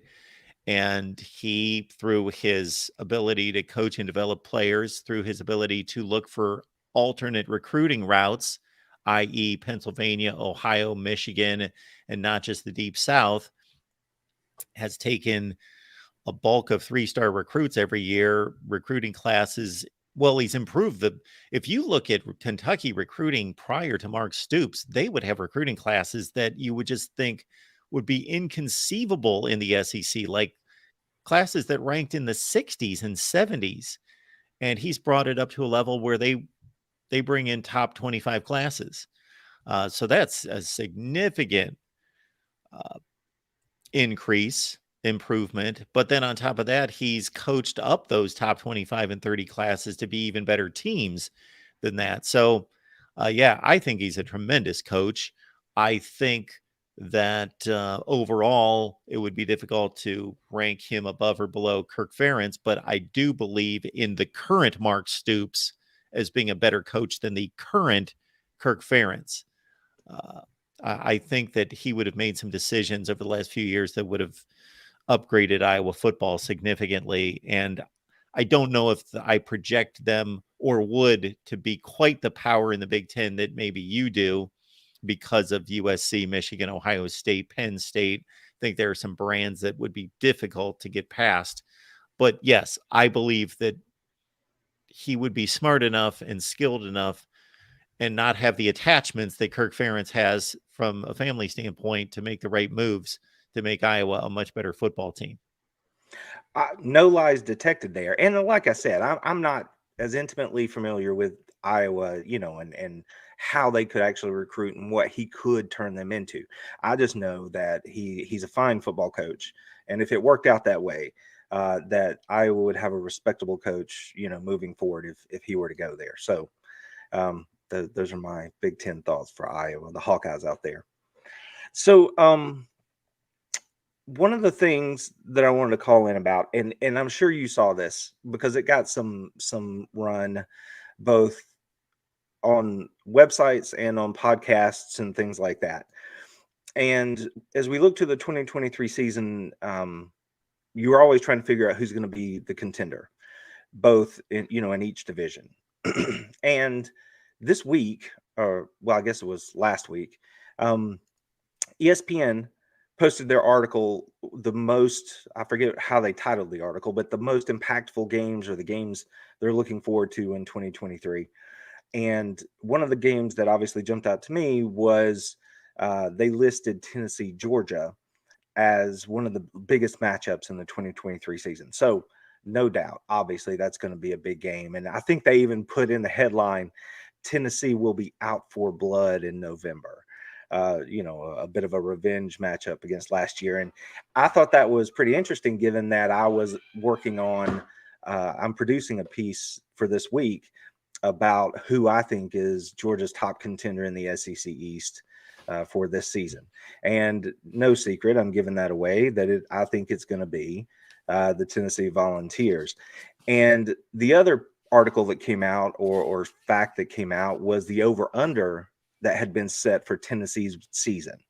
I believe that number was 8.5. And if you have any affinity for Tennessee, you're shaking your head and scoffing and can't believe that they would put it at 8.5. Everyone seems to expect 9-10 wins at least.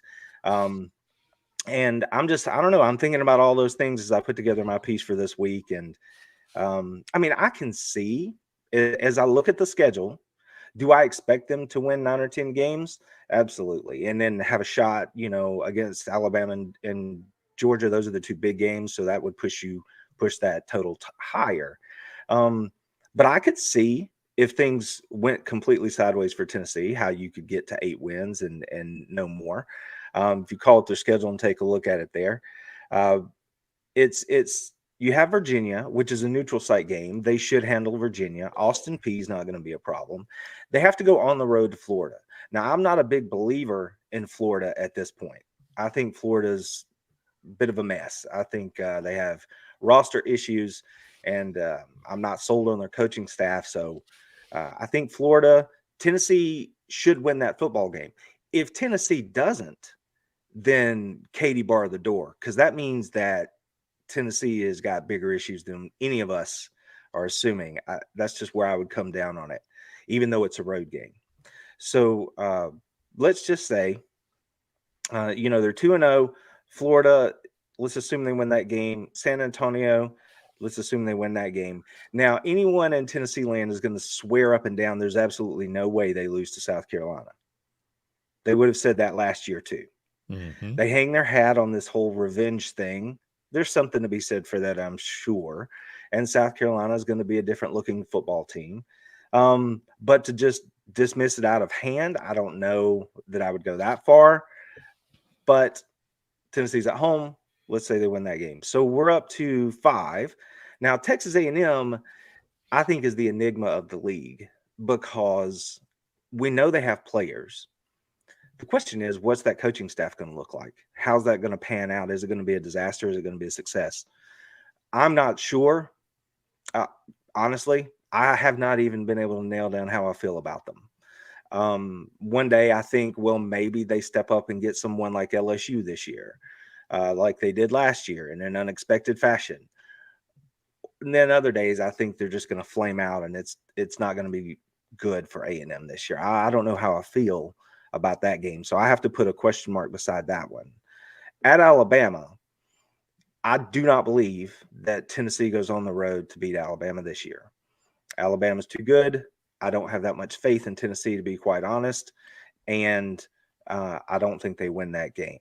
So that could be 2 losses there. Kentucky on the road.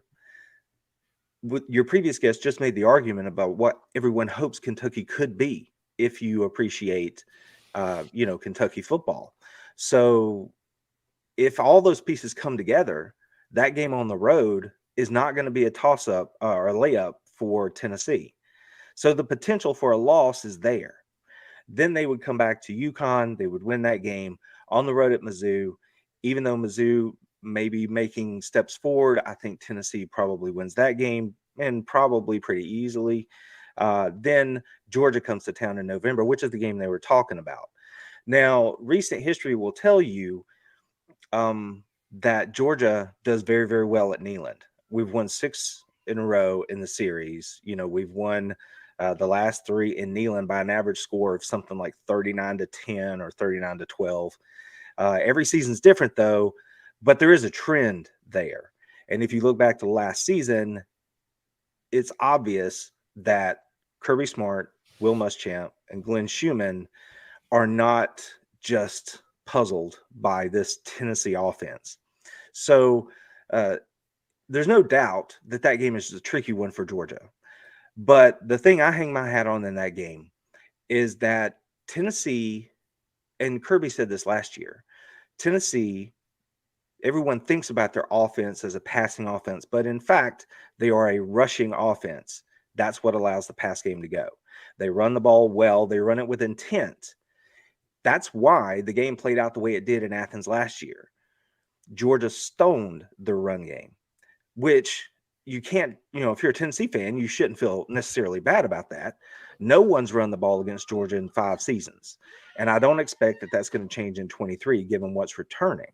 So if you're looking ahead and just assuming chalk as far as personnel is concerned, then you just have to know that it's going to be tough for Tennessee to run the football at home, just like it was on the road. And I think that gives Georgia the edge in that game. So that's another loss. So, I mean, I counted off 4 potential losses there. And if things go sideways, Florida gets you to 5. I don't know. I just didn't take as much offense at the 8.5 over under on the Tennessee schedule as some people did. Now maybe I'm they're just fans. well, right. Well, maybe They're again, maybe fans I'm coming just off a 10-win regular season that see their program ascending and without a hitch, without a bump in the road, and just continuing to take off. So 8.5 to them, and they don't necessarily understand or appreciate what Vegas odds mean. They're not, they have to take all factors into consideration. So they see it as a slight that we were 10-2 last year. You're telling us we're going to be 8-4. Well, from a gambling perspective, all those things have to be taken into consideration. And yes, that's a fair number to draw the line between 8-4 and 9-3. I thought it was fair. Again, rose-colored glasses, orange-colored glasses, whatever might taint your view there. Now, in fairness, if I am a Tennessee fan and I've put my chips in the center of the table with Heupel and believe he's going to make all the difference in the world, yeah, I might take umbrage with that also. But as someone who's not a fan, as you said, I don't think that's that big a deal. I think, should they win more than 8 games? I believe they should. But I'm not upset about it. And that's just one of the things that I'm going to look at this week as I put together my piece. And it's there was some talk in the chat earlier about the West and who to look out for in the West. At first, for the last 2 months, I have thought I had been leaning toward LSU. Like, I think that's who I'm going to predict. I haven't made that prediction, but I think that's who I would go with as the favorite to win in the West this year.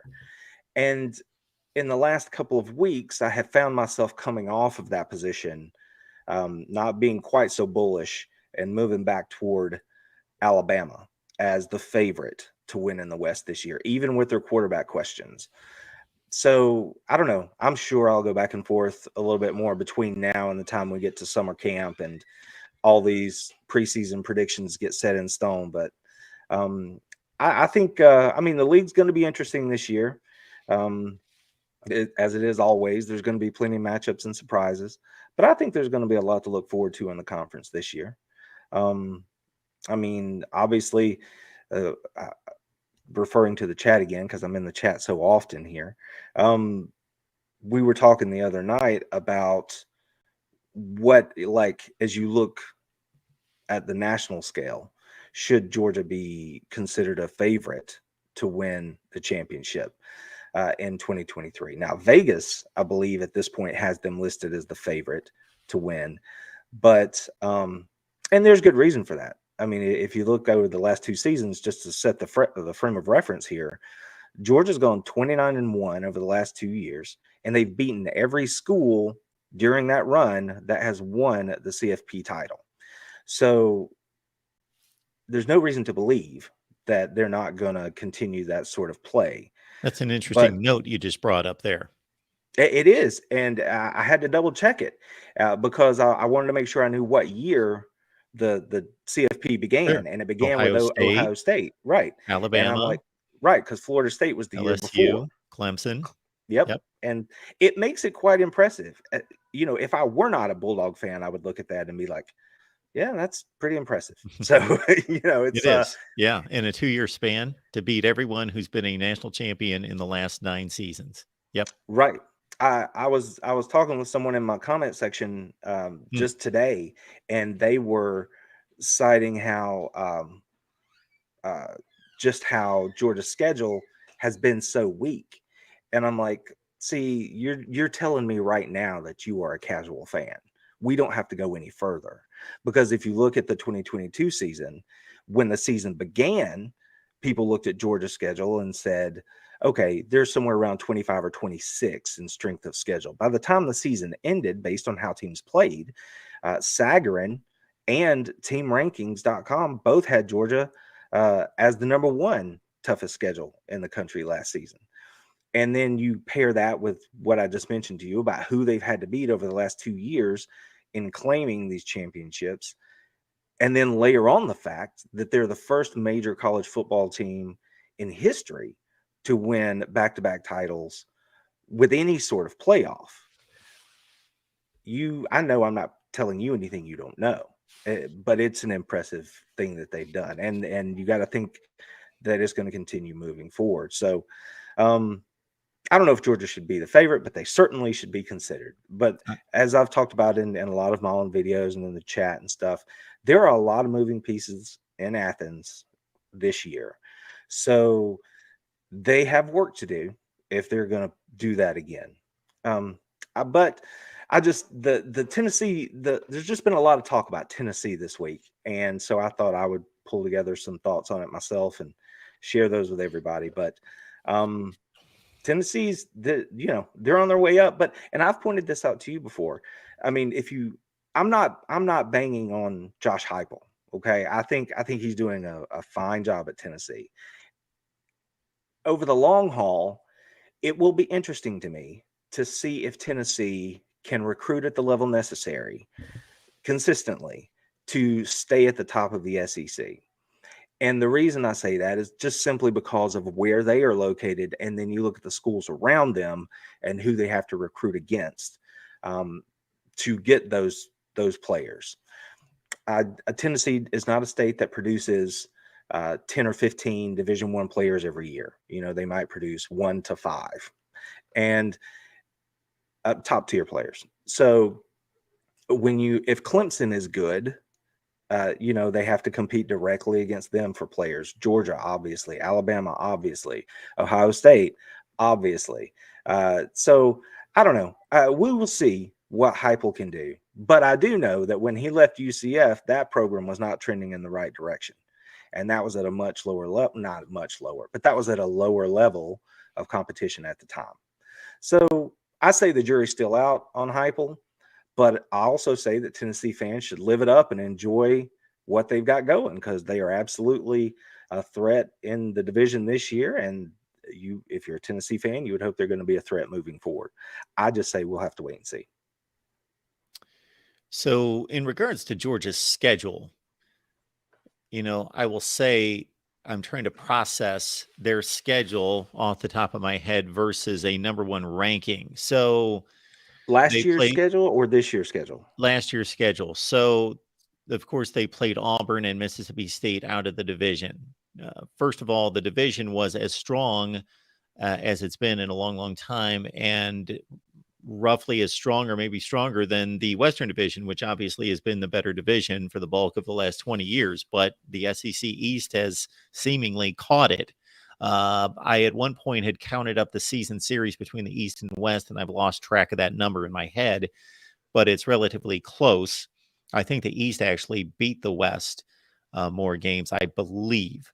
I'd have to go through that again. But anyway, so I always we know how good the Eastern Division was. Tennessee ascended to a top 5 to 8 team in the country.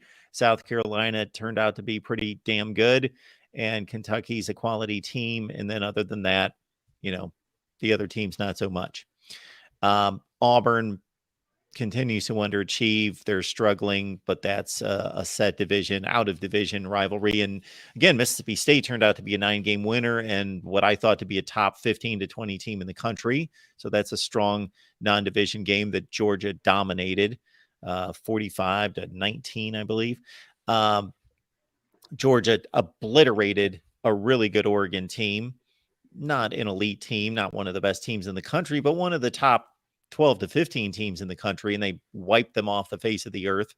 Georgia Tech's a game that they have to play, that they need to play, and Georgia Tech was pretty bad, but not one of the worst teams in the country. They won 5 games.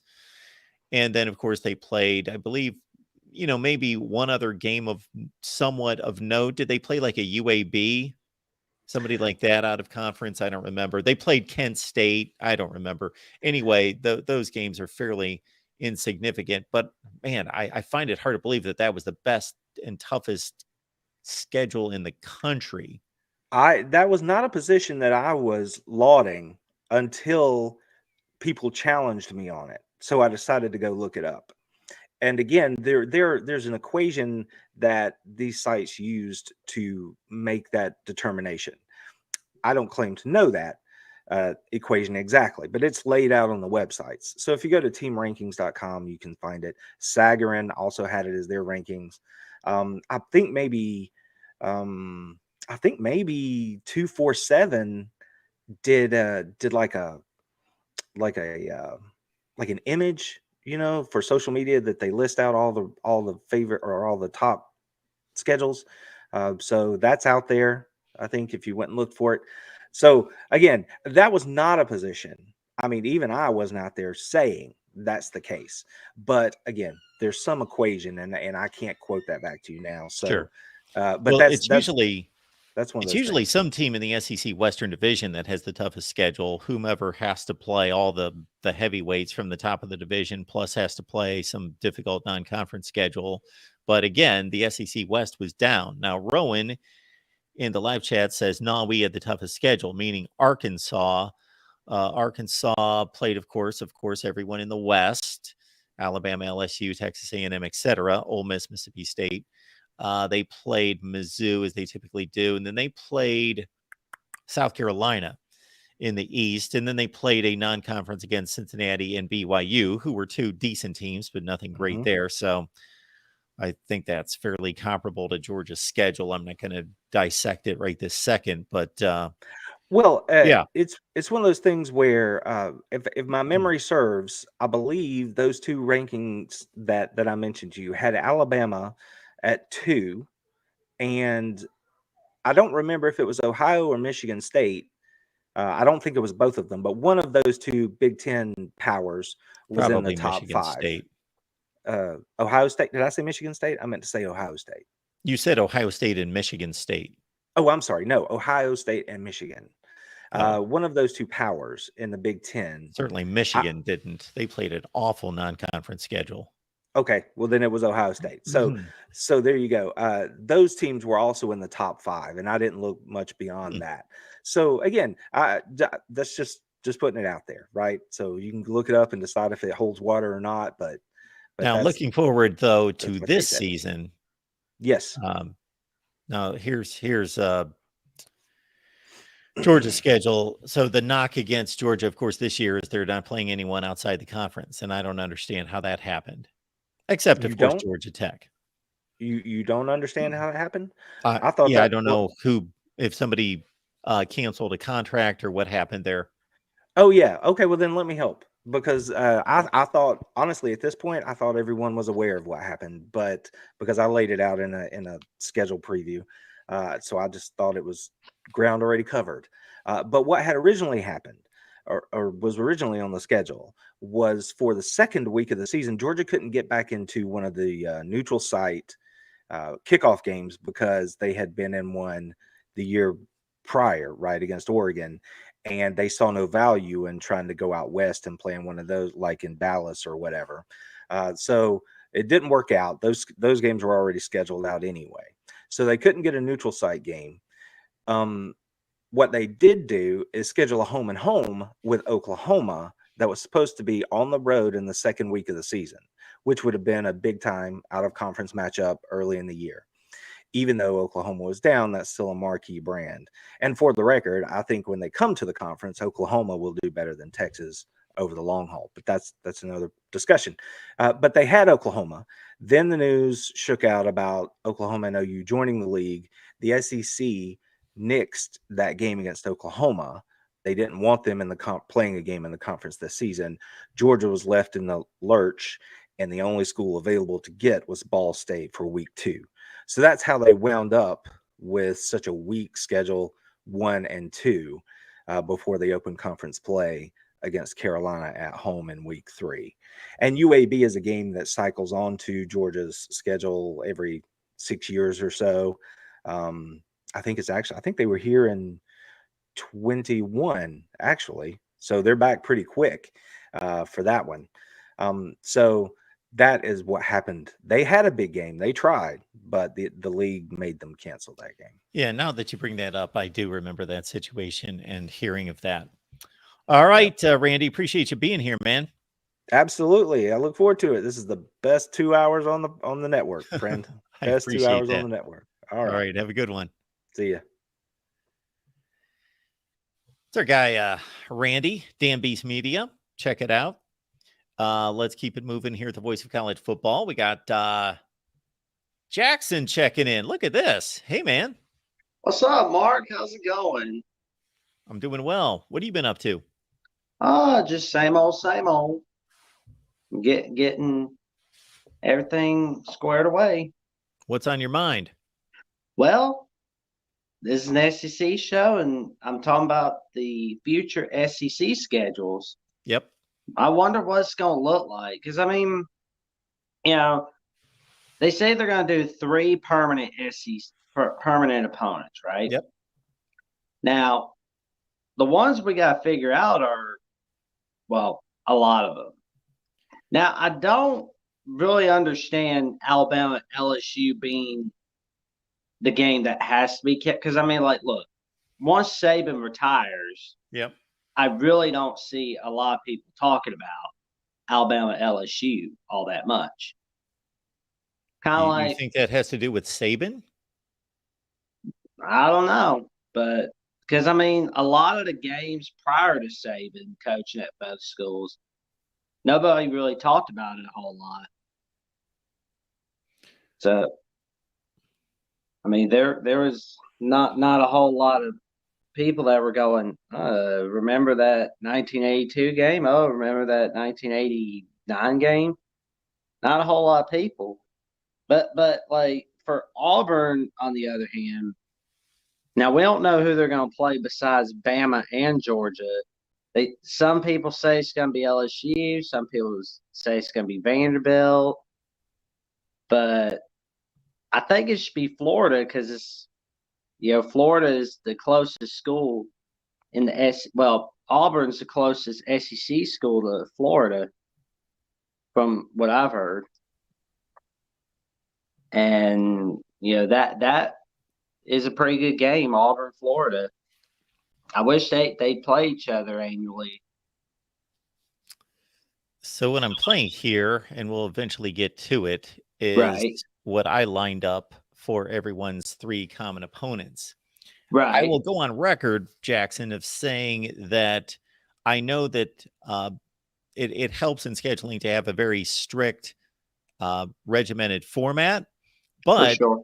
you could also consider this. Does every team have the same number of rivals? Well, of course not. Some have one. Right. I mean, legitimate rivals. Like, to a certain extent, they all are rivals because they play in the same conference, but legitimate rivals. So they don't. So I would have no issue. So we both know that over the past, I don't know when the division format in the SEC started in 1992, but it was at some point later that they went to this schedule that they currently have where you have to play. You have a designated rival in the other division. Well, for Alabama and Tennessee and for LSU and Florida and certainly Georgia and Auburn, that's a legitimate rivalry. But the other ones are just placeholders. They don't mean anything. It's ridiculous to have Texas A&M and South Carolina playing every year. Yeah, I don't know why that game is an annual game. I'm just kind of like they would be the 2 teams that you would select as being the least connected in the conference, and they play every year. Exactly. And what makes that extra ridiculous is when you put that into the context of, and we know things are going to change, but if over 70 years, let's say, that they would play 70 times, and the other game rotates through everybody else. And so let's say Texas A&M and Georgia, they would only play 10 times.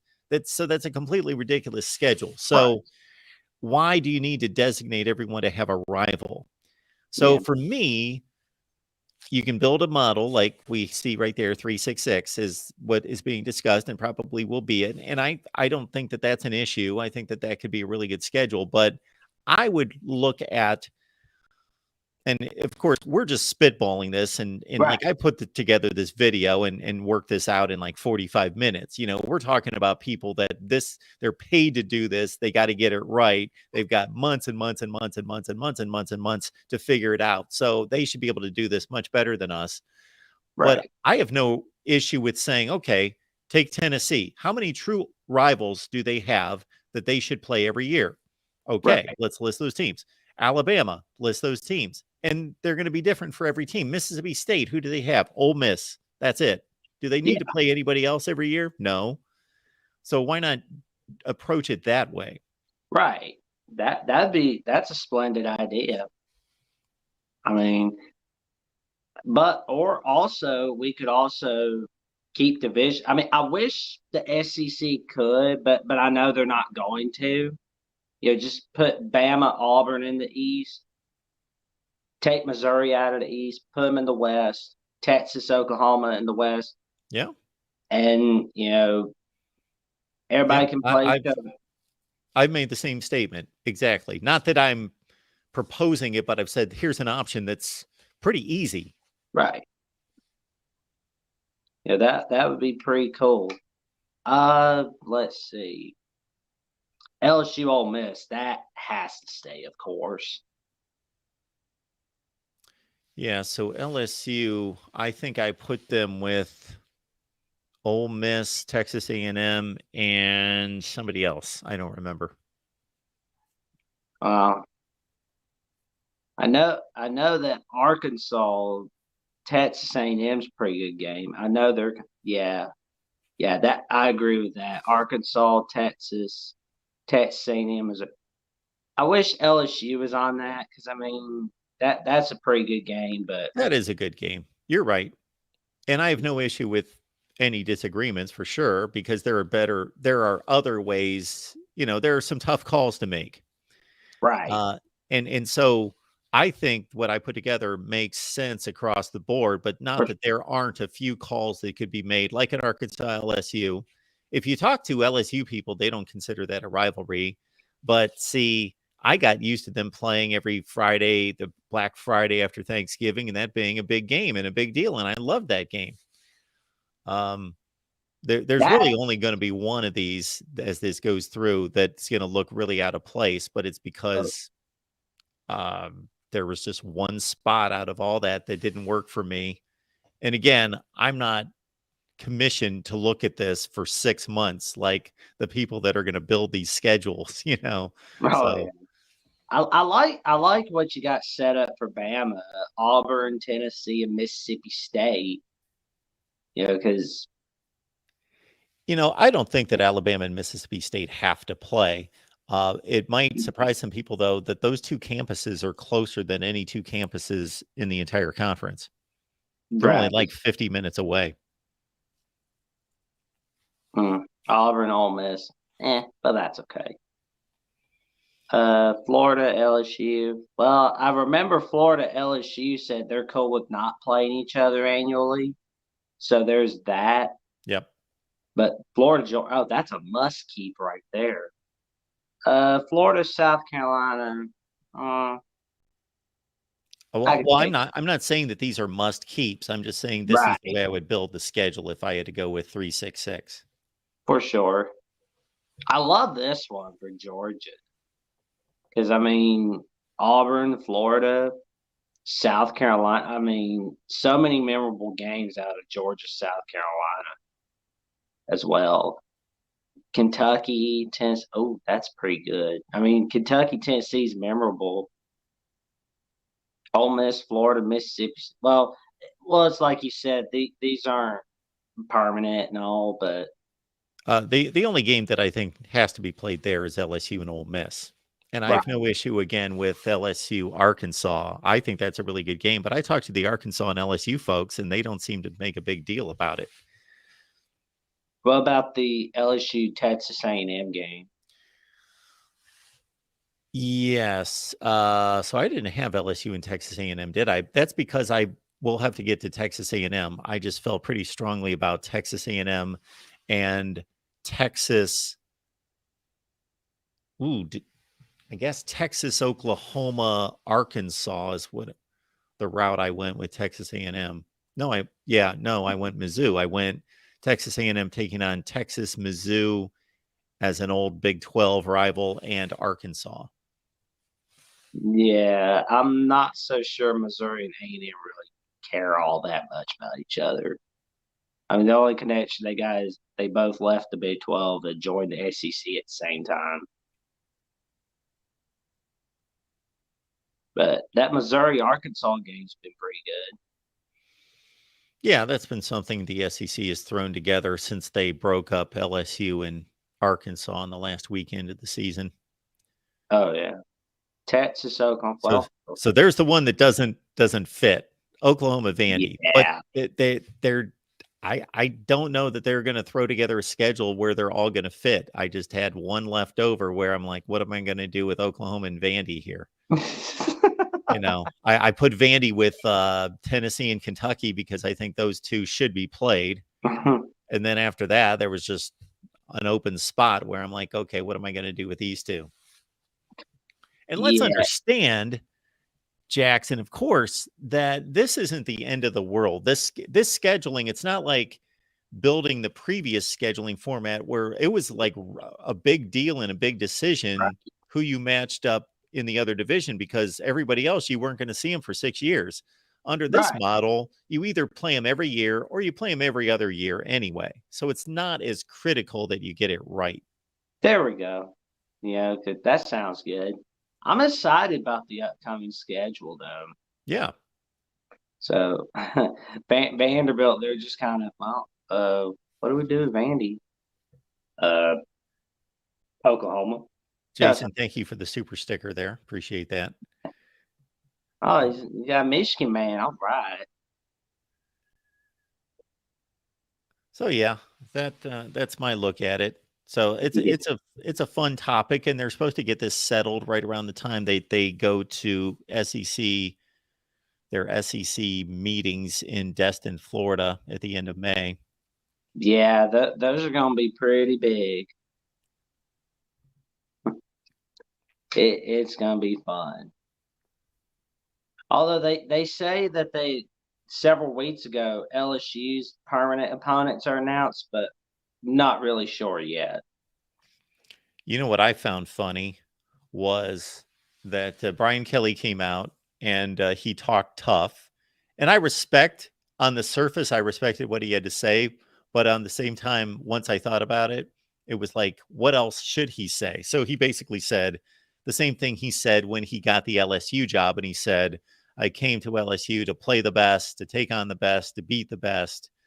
And then he said the same thing a few weeks ago about the schedule, because it looks like they're going to be pinned with Alabama, Texas A&M, and maybe Auburn. I forget how they had it. So probably Ole Miss. Anyway, he said, well, I'm here to play the best. I want to play the best. I want to play the toughest teams and so forth.